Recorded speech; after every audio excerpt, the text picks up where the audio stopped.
Bem-vindo ao canal Criando Raízes.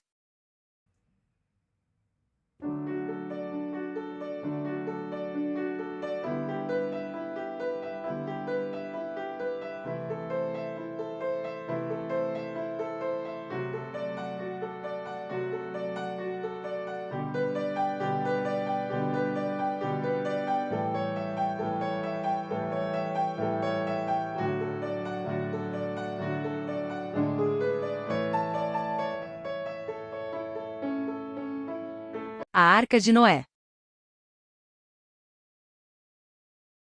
Continuação ao estudo do primeiro vídeo.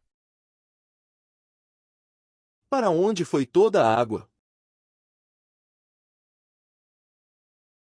As águas iam escoando continuamente da face da terra. Ao fim de 150 dias as águas tinham baixado. No dia 17 do sétimo mês, a arca repousou sobre as montanhas de Ararat. E as águas continuaram a baixar até o 10º mês. No primeiro dia desse mês apareceram os picos das montanhas. Gênesis 8, 3, 5. Simplificando, a água do dilúvio está nos oceanos e mares que vemos hoje. 3/4 da superfície da Terra estão cobertos de água. Como observam até os geólogos seculares, parece que os continentes eram ao mesmo tempo juntos e não separados pelos vastos oceanos de hoje. As forças envolvidas no dilúvio foram certamente suficientes para mudar tudo isto. As Escrituras indicam que Deus formou as bacias oceânicas, elevando a terra da água, para que as águas da enchente voltassem para um local seguro. Alguns teólogos acreditam que o Salmo 104, 7 e 9 pode se referir a este evento. Com a tua repreensão, as águas fugiram, com a voz do teu trovão bateram em retirada. Elevaram-se os montes, desceram os vales até o lugar que lhes havias preparado. Puseste as águas divisa, que não ultrapassarão, para que não voltem a cobrir a terra. Salmo 104, 7 e 9. Os cientistas acreditam que esta ruptura do continente fez parte do mecanismo que finalmente causou o dilúvio. Alguns especularam, por causa de Gênesis 10, 25, que a divisão do continente ocorreu durante a época de Peleg.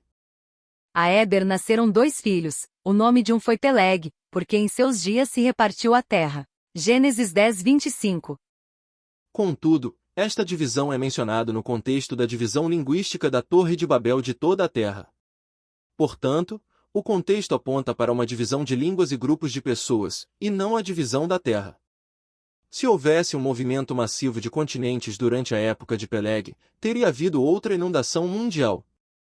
A Bíblia indica que as montanhas de Ararat existiam para a arca pousar nelas, então a placa indiano-australiana e a placa eurasiática já deveriam ter se colidido, indicando que os continentes já haviam mudado antes de Peleg.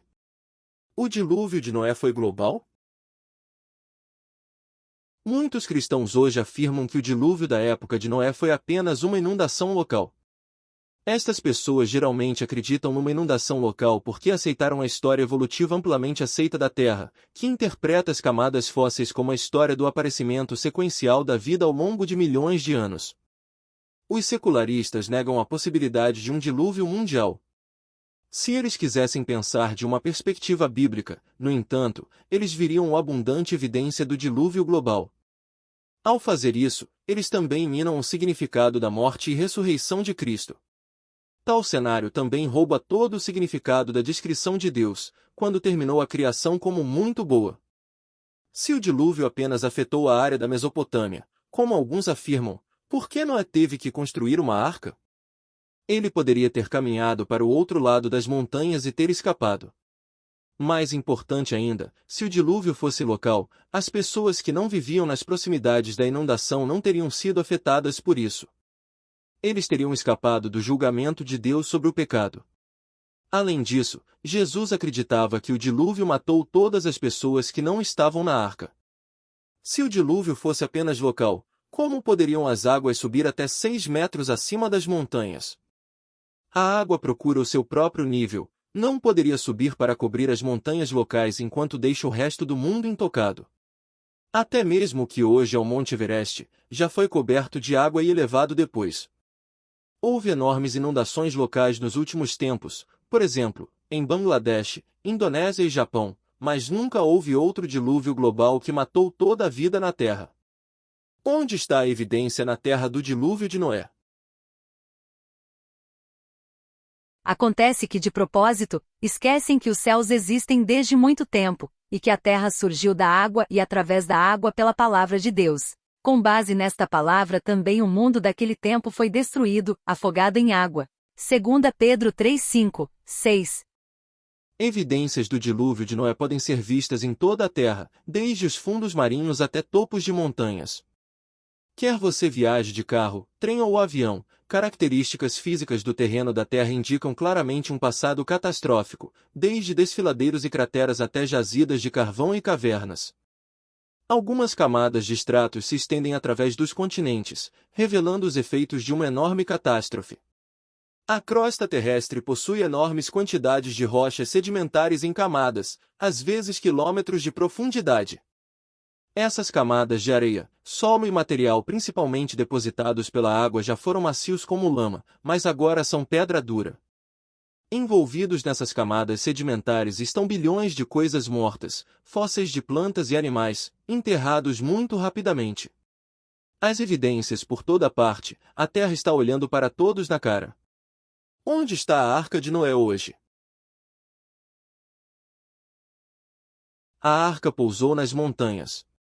O antigo nome dessas montanhas poderia referir-se a várias áreas no Oriente Médio, como o Monte Ararat na Turquia ou outras cadeias de montanhas em países vizinhos. O Monte Ararat atraiu mais atenção porque tem gelo permanente, e algumas pessoas relatam ter visto a arca. Muitas expedições estão sendo feitas. Não há nenhuma evidência conclusiva da existência da localização da arca, ou sobrevivência, afinal pousou nas montanhas há cerca de 4.500 anos atrás. O historiador judeu Flávio Joséfo, em uma de suas obras, relatou que as pessoas da época estavam subindo o monte, retirando as madeiras da arca para fazerem casas. Alguns cientistas e estudiosos da Bíblia, porém, acreditam que a arca poderia de fato ter sido preservada. Talvez para ser providencialmente revelado em um tempo futuro como lembrança do julgamento passado e do julgamento futuro, embora o mesmo poderia ser dito sobre coisas como a Arca da Aliança ou outros ícones bíblicos. Por que Deus destruiu a terra que ele havia feito? O Senhor disse: farei desaparecer da face da terra o ser humano que criei. Destruirei não apenas as pessoas, mas também os animais, os seres que rastejam e as aves dos céus, porque estou triste por havê-los feito. Porém Noé encontrou favor aos olhos do Senhor. Gênesis 6, 5, 8. Esses versículos falam por si. Cada ser humano diante da terra havia se voltado atrás da maldade em seus próprios corações, mas Noé, por que de sua justiça diante de Deus, foi poupado do julgamento de Deus, junto com sua esposa, seus filhos e suas esposas. Sem Deus e sem um verdadeiro conhecimento e compreensão de Escritura, que fornece a verdadeira história do mundo, o homem está condenado a repetir os mesmos erros indefinidamente. Como Cristo é semelhante à arca? Porque o Filho do Homem veio salvar o que estava perdido. Mateus 18:11. Como o Filho de Deus, o Senhor Jesus Cristo é como a arca de Noé. Jesus veio para buscar e salvar os perdidos. Assim como Noé e sua família foram salvos pela arca, resgatada por Deus das águas do dilúvio, para quem acredita em Jesus como Senhor e Salvador será poupado do vindouro julgamento final da humanidade, resgatada por Deus do fogo que destruirá a terra depois dos últimos dias. O Filho de Deus, Jesus, entrou na história para pagar a penalidade pelo nosso pecado de rebelião. Jesus disse: em verdade lhes digo que eu sou a porta das ovelhas. Todos os que vieram antes de mim são ladrões e salteadores, mas as ovelhas não lhes deram ouvidos. Eu sou a porta. Se alguém entrar por mim, será salvo. Entrará, sairá e achará pastagem. O ladrão vem somente para roubar, matar e destruir. Eu vim para que tenham vida e a tenham em abundância. João 17, 10. Continua no próximo estudo. Se você gostou, curta, comente, compartilhe e se inscreva no canal.